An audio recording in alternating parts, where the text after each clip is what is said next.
Sebagaimana diketahui Menteri Keuangan Purbaya Yudi Sadewa mengumumkan alokasi transfer ke daerah, TKD, 2026 dipangkas signifikan menjadi sebesar Rp693 triliun dari tahun 2025 sebesar Rp919,9 triliun atau berkurang 24,67%.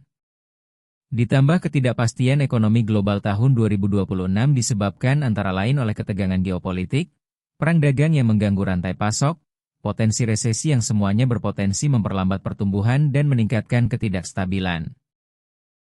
Secara keseluruhan, pemangkasan TKD menjadi tantangan serius bagi daerah, mendorong inovasi sekaligus menimbulkan risiko perlambatan pembangunan dan potensi ketidakstabilan sosial ekonomi.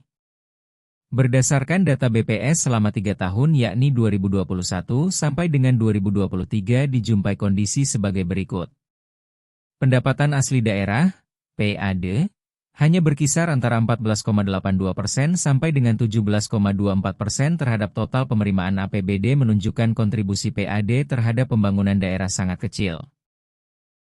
Selain itu, PAD mengalami kenaikan yang tidak signifikan dari tahun ke tahun terhadap total pendapatan.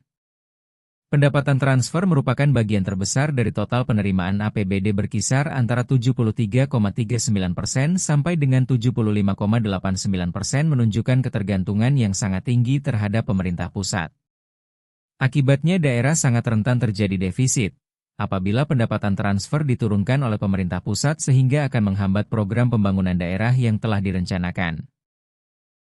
Pendapatan transfer dari pemerintah pusat adalah dana dari anggaran pendapatan dan belanja negara, APBN, yang disalurkan ke daerah untuk mendanai kebutuhan desentralisasi meliputi dana perimbangan, dana otonomi khusus dan dana penyesuaian, bertujuan pemerataan pembangunan dan kemampuan keuangan daerah.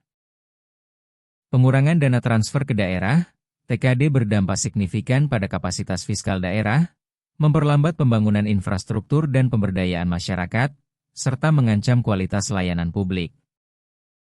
Respon dan tantangan yang perlu dihadapi atau dilakukan pemerintah daerah antara lain efisiensi belanja dan optimalisasi PAD. Bercermin dari kerusuhan tahun 2025 antara lain di Pati dan Bone akibat penolakan kenaikan pajak PBB P2 untuk meningkatkan PAD yang dianggap sangat membebankan masyarakat.